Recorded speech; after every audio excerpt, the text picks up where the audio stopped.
TDP MLA Amanchi Krishnamohan తమ్ముడి ఆగడాలకు అంతే లేకుండా పోతోంది. తనకు వ్యతిరేకంగా వార్తలు రాస్తున్నాడని ప్రకాశం జిల్లా చీరాలలో ఓ విలేకరిని ఆమంచి కృష్ణమోహన్ తమ్ముడు స్వాములు విచక్షణారహితంగా కర్రతో చితకబాదాడు. దీంతో విలేకరికి తీవ్రంగా గాయాలయ్యాయి.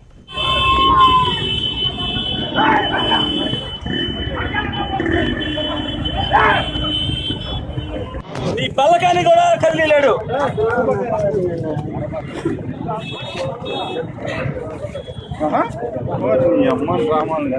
అంత చేయండి అన్న, చీరాల కోసం నేను చావడానికి సిద్ధంగా ఉన్నాను.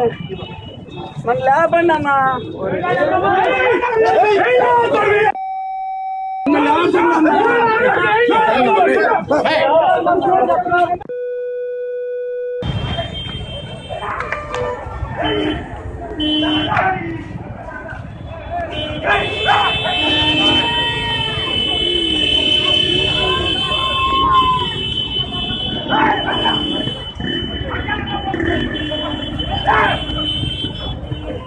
ఈ పల్లకాన్ని కూడా కదిలేడు.